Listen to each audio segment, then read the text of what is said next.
really thinking about, from the salon's perspective, not necessarily what you think is going to make you look good, but what does your audience, what does your customer need to see to trust that you're the person that they should go to?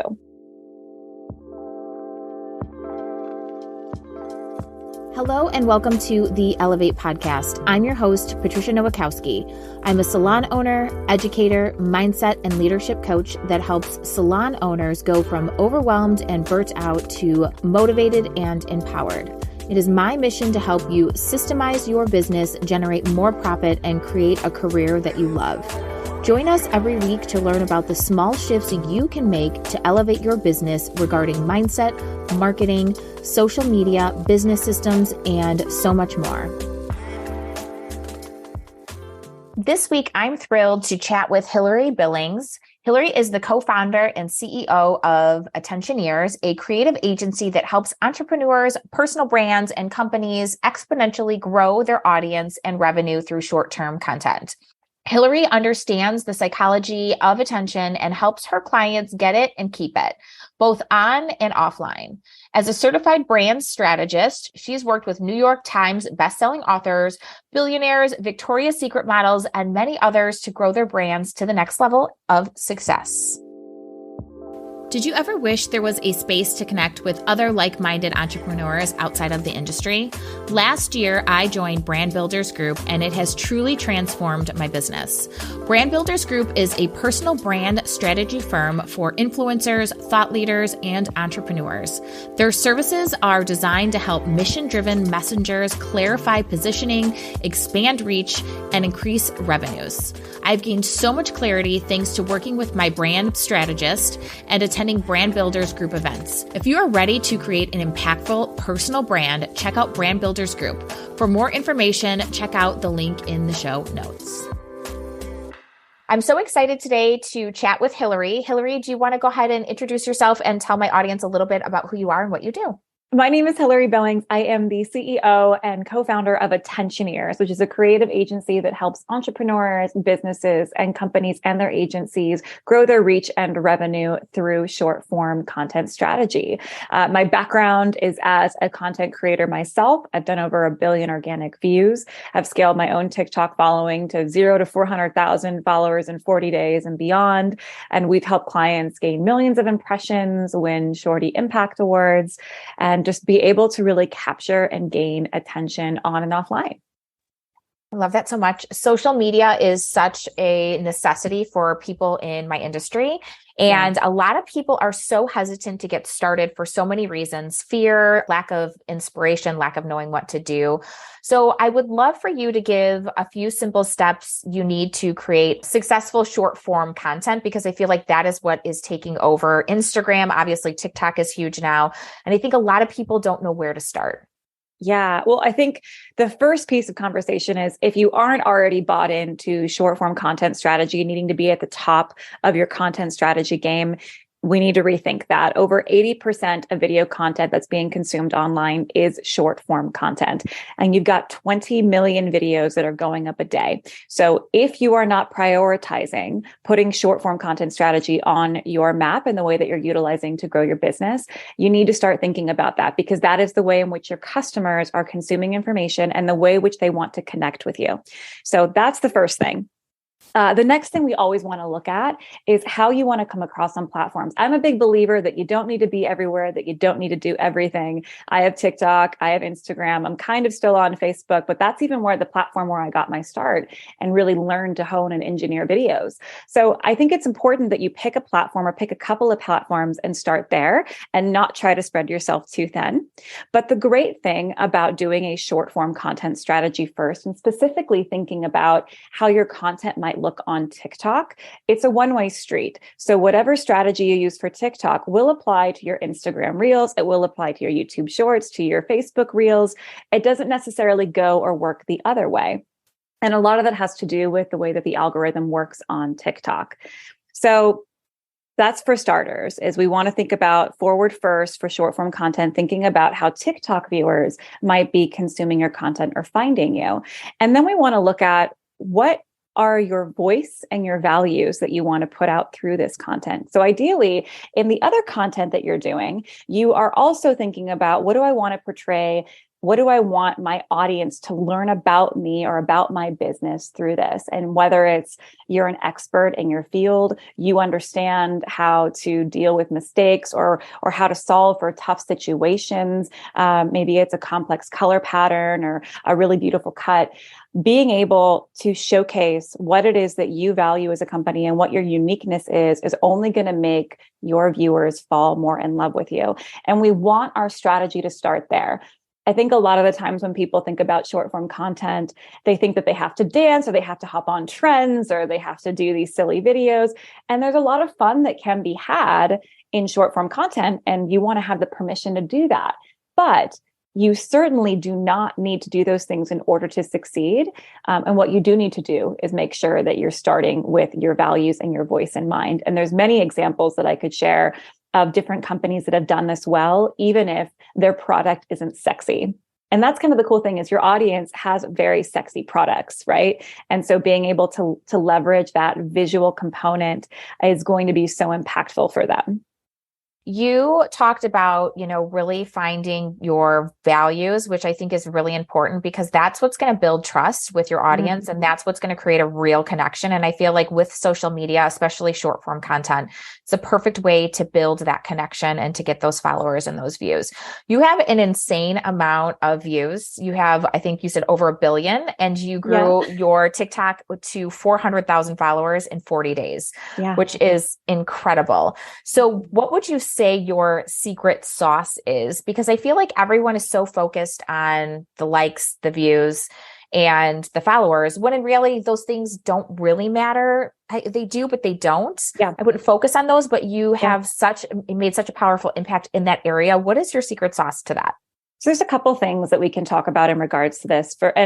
For starters, we have a very strong relationship with TikTok as an agency, and we were able to go to their 2023 Forward event very recently. And something that they've continued to say over and over again that we also preach and believe in is that the creative needs to come first, right? You'll hear a lot of people say, don't make ads, make TikToks. And the same thing should go for all your short form content strategy. We're not trying to make an ad for your business. We're trying to create something that people want to consume, that's able to say something about you and your company along the way to help build that trust. So that's, for starters. A great post-production strategy is a great pre-production strategy. And you can never out-strategize bad content. So when we have people that come to our boot camps or work with us one-on-one as clients, or we're working on strategy or ideation, we hear a lot people being like, okay, well, I was told I need to post X numbers of times a day, and I need to make sure I'm posting in these windows, and I've got to have these types of hashtags, or what are the best hashtags to use? And not to say that's not all important, but the first thing that I learned when I accidentally got on TikTok and started to build this following was that the creative has to be strong. And if you're not sure on that, or you're not putting your time and attention into that first and thinking, I'll get on now and then later I'll figure it out, you're really wasting an opportunity. And there's a number of reasons for that. The first one being, anytime you join a new platform, there's something called the new account advantage. And this is where, and this goes for Facebook, this goes for YouTube, it goes for TikTok. When you're a new creator and a new user, the algorithm is going to artificially lift your first few videos to try to help you find your audience, because it's also trying to figure out, what kind of content do you create? Who likes it? Who should I be showing this to? So you might see that those first few videos get more views than the videos that follow. And if you are focusing on creative first and making sure that that is strong, that you are following the rules of the psychology of attention for that, then you will be able to snowball and really be able to build upon that. And most people don't do that. So again, they might haphazardly post, they'll put up one bad video, they'll put up something that, they just shot because it looked like something else that someone else was doing on TikTok. And then what that does is tell the algorithm, oh, this person doesn't make great content, or the content isn't something that this audience wants to see. So I'm just going to shrink it down to the audience that I think wants to see this until the data tells me otherwise. So we want to make sure that we're really prioritizing that creative, and also thinking about where we want to send them. Because at the end of the day, for businesses, this is all about conversions. It doesn't matter if you have 1 million views on a video or 1 million followers.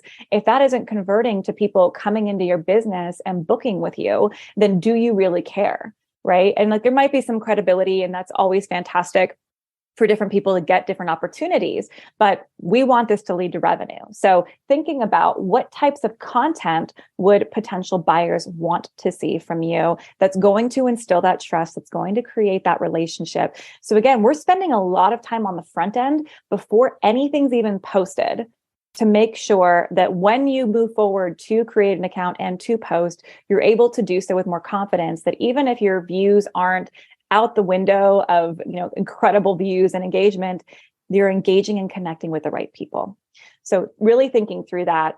And I would say that was the biggest needle mover for me when I started. Was I posted a video a day. I wasn't doing anything crazy. I've heard of people posting up to 40 videos a day. I've heard of people, and I've had friends that have deleted old videos and started again. And there's lots of different hacks and things that supposedly work. But I found that strong content consistently, and it doesn't matter if that's once a week, twice a week, 3 times a week, or every day. I mean, the more you can put out great content, great.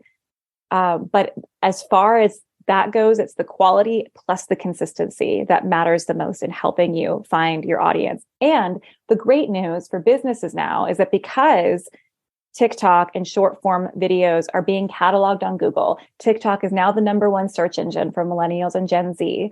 You really want to be thinking about how you can be setting up videos and content to be indexing for the search terms that you want to be searching for. We're no longer in the 2013 Instagram hashtag, girl game of just like putting 1 million hashtags after a video. This is really coming down to what are those SEO terms that are going to help you grow your business.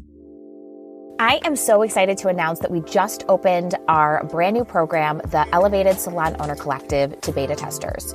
If you want to build a salon that makes you feel fulfilled, passionate, while bringing you freedom and flexibility to your life, the collective is for you. This is the best time to join because we have some special bonuses, and when you join as a beta tester, you get to join the collective for $300 off. We're only allowing 20 motivated salon owners to join. So visit opulentbeautypro.com/join the collective to join the waitlist to have your best year yet. I love that you touch base on that, because I see a lot of hairstylists making content for other hairstylists because it's popular, instead of really making content that's going to draw business in. And I loved that information. That was so great. I had no idea that there was a new account advantage. So that's something that's so beneficial. Another thing that I love that you kind of barely touch base on, and I totally want to hear the story. You said you accidentally ended up on TikTok. Yeah. How did that happen? And obviously we know the result, but how did the accidental TikTok account happen? So I also joined the mastermind that you are a part of with Rory Vaden and AJ Vaden. And they were talking about the different platforms, and TikTok was still very new on the scene. And I was very adamant that I was not going to get on another platform. I was exhausted. I was tired. I had Twitter. I had Facebook. I was maybe thinking about doing YouTube. Clubhouse was still a thing. Not sure if it still is now, but there were so many platforms and things driving my attention, and being a blogger and a content creator, I was just done. And I didn't want to put more time and attention into a new platform. So I found lots of reasons to not be on it. And, even leveraging, well, it's not the right generation, or this is all just dance videos and I don't have the time. I don't want to learn it. And what ended up happening is that I was a Facebook content creator. And that was how I made my money, was by monetizing ads on viral videos that I was creating. And that week, there just happened to be a glitch on my page. There was nothing that I had done to make this happen, but it was a back-end thing. So my page wasn't monetized. And we were waiting to see how this could get fixed, what was going to happen with it. And I had a video that I had posted that was doing very well, was getting millions of views, and I was making $0. And I couldn't look at it anymore. So I decided to distract myself and say, fine, I guess I'll just throw some stuff up on TikTok. I've got a whole back catalog of videos. Let's just start there. Let me pull a couple of videos that I think might work. I'll spend some time researching what's going on in the TikTok sphere. And almost immediately it started working. Our first video did, I think, 1 million views. And then they slowly started creeping up from there. We were getting thousands of followers a day. And it was a wild ride that if I hadn't had this weird divine intervention, I wouldn't have gotten on the platform. I think now we're close to, 860,000 followers. And it's really interesting to see how, users differ and how they interact on different platforms and what matters to them. But if you aren't on TikTok, I would highly consider it. There are many reasons to be on TikTok. The users are much more engaged. They're much more likely to follow links. They're much more likely to buy products, about twice as likely than other platforms. And they're more interested in getting to know the brands that they're watching. And also that rapport is building much quicker. And part of that is just the way that the algorithm has it set up. Because on other platforms, you're being served content based upon familiarity. On TikTok, you're being served content based upon interest. And again, that also provides a really unique opportunity for you as a business owner to be able to index and reach a wider audience so much more quickly than you would on another platform. So just something to keep in mind. And the other great thing is that a lot of news stories are being pulled from popular videos these days. And there are very culturally relevant moments that are popping up because of the way the platform interacts. So there's a lot of opportunity and reach, and just making sure that as we're going for that opportunity and reach, we're still focused on what's your end goal, where are we driving people, is everything set up appropriately on your profile page so people know that this is what you do and how they can work with you. I love it. I buy stuff from TikTok all the time, from there like small businesses and content creators all the time. It sucks me in and it makes me spend my money. So that is true. What modalities or video formulas do you think work best for salons? There's a lot of great ones. Before and afters certainly can be helpful. You could do even a straight to camera talking about a particular situation or a hair color transformation. You could come in with what not to do. I think more than anything, it's about the hook, right? Whether it's the top mistakes that are made, the questions that the clients need to be asking, and really thinking about from the salon's perspective, not necessarily what you think is going to make you look good, but what does your audience, what does your customer need to see to trust that you're the person that they should go to? So that might look like, for me, is someone talking about different colors of blondes, or why someone shouldn't get ashy blonde done versus a warmer blonde, or what would happen if that was to be the case, or why a certain cut might not look good on my face, or what is the best haircut for my face structure. There's a lot of different ways that you can do that, which you can provide helpful information to your customer to empower them to make better decisions. And also then instilling the trust that you're going to provide that same type of experience for them when they're in your chair. So that would be the thing that I would be thinking about, is for your target audience, what is the content that they want to see? What questions can you answer for them in a very visual way that will help them to say, you need to go and see this person. They know everything there is to know about this type of hair and this technique. Go right now. Yeah, I would say that serve and solve problems. Yes. Serve your audience with what they want to see and solve the problems that they have, because that's going to bring them in. So many hairstylists and salon owners, they really struggle with feeling authentic and unique in a very crowded marketplace. So what are some ways that they can showcase their uniqueness in this very vast sea of all of these people trying to essentially accomplish the same thing? Well, I think what's important to remember, and this goes for pretty much for most industries that aren't nationally based, is that even though you have many different competitors or different people that are, saturating up the space, your target audience only lives in a particular region. So really what you're trying to hone in on are the viewers that are in your area, because those are ones, again, are going to be the ones that convert to customers. So again, it'll be great to have a video that goes massively viral, but for your audience, it's really about, how do I create the trust and instill the trust with the people that are in my community, and so that they know that we're here and that we are able to serve them, so that they can connect the dots to the final step of booking with you. So your pool of people that are actually making good content in your community is a lot less than the general number of people that are making content on social media and it to be had. So start with that in mind, that you're really not competing against everybody else.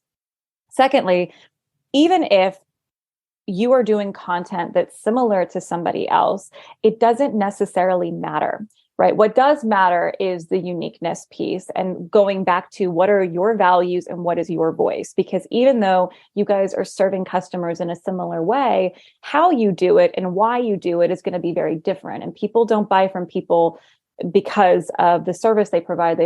They buy from people because of what they believe. So what we want to make sure is that you're connecting and aligning with your audience.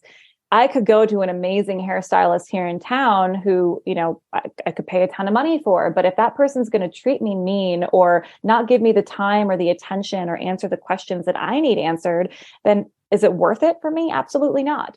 So this is where, again, by establishing on the front end, what is that consistent voice that we're showing up in? What are those values that we want to make sure are instilled in every video? And this isn't you going forth and saying, I value my customer. It's showcasing, again, visually and through the content, what that might look like. So there's a lot of great modalities that you could do. You could also do green screen of, hey, this is why this person's haircut works or doesn't work. You could do that with celebrity content, a lot of public figure content out there. There's a lot of different ways that you could make that happen, or even calling it newsjacking, where you're able to hop on something that is happening in the news. I don't know why this is coming to mind, but I'm sure everyone remembers the Gorilla Glue hair event where the girl put the spray in her hair and couldn't get it out, had to go to the ER. I'm sure there is many a great salon owner that can talk about why someone shouldn't do that and what it's doing to your hair follicles. And again, that's just to provide more information and to provide trust that could also help you move up in the algorithm. But again, at the end of the day, that should go back to your voice and values and focusing on your community, because those are the customers that you're serving. Yes, I definitely remember that news story. That was insane. I couldn't believe that somebody would do that. And I felt really bad for her because obviously, hair is a huge thing. And when you take that away from somebody, it can be devastating. Yeah. What is one last piece of advice that everyone needs to know? And how can people find you and work with you? So the piece of advice that I would like to leave people with, which is a little bit of a long one, but really embracing these core tenets of the psychology of attention. And there's 3 of them. So the first one being grabbing attention. So that's either through your hook of the title of the video, your thumbnail, what's happening. And there's no setup anymore, right? We're getting right into the action of what we're doing. The second one being evoking an emotion. So what is the emotion that we want to convey in this video? Is it curiosity, wonderment, excitement? Are we empowering them with knowledge? And being able to understand what we're trying to share emotion-wise with our audience. And the last piece, so we've got evoking our emotion, we've got grabbing attention, and the last piece, which is very important, is creating a gap. So we don't want to give too little information. We don't want to give too much information. But what we want to do is keep them watching by removing a piece of information that we're going to share, right? So this comes down to solving a problem, to answering the question. What is that question that they need answered? The number one mistake that blondes make is blah, blah, blah. The number one thing that you need to ask a new stylist is blank. And being able to fill that gap in the video is going to keep people watching, is again going to set you up as the expert and showcase your knowledge and also provide something for people to share. So make sure that we're utilizing the psychology of attention, make sure that we're leveraging our voice and values within our content, that we're focusing on the pre-strategy, not waiting until post-production to think about the strategy. And you guys are going to do great. I'm so excited to see what content comes out from this. And we're always here to help different creators and business owners to grow their reach and their revenue. So if you're interested in learning more about what we do at Attentioneers, we'd love to talk with you. Attentioneers.com/free call is the best place to find us and connect with us that way. And I always tell people too, are you a brand strategist for brand builders? Do you work with them? I was for a while. Yeah. Oh my God. Yes. I love that. Yes. I always tell people I feel like a lot of people get lost in finding their authentic personal brand. So really working with brand builders has helped me do that in a tremendous way. So I always recommend people signing up with them too. Oh yeah. And I love that you worked with them. That's so cool. Yeah, it was so great to be able to see being both, because I'm still a client today. So being on both sides of it, where you're working with clients and unfolding their personal brand uniquenesses, and then also applying that to your own business. Yeah. How long have you been with them as a customer or as a client? I have been with Brand Builders since the beginning. So I was their first ever pro quarterly client. I'm always amazed. I always like to ask people that question because I feel like there are so many people who have been in this program for years. Yeah. Which really does say a lot about what they're offering and how they help people and how they Yeah. serve and what they do, because Yeah. they've got long lasting customers. So I love that. Absolutely. Yeah, it's been great. So glad that you took the opportunity to speak with me today. Very much appreciate it. Oh my So gosh, thank the you so pleasure is all much. mine.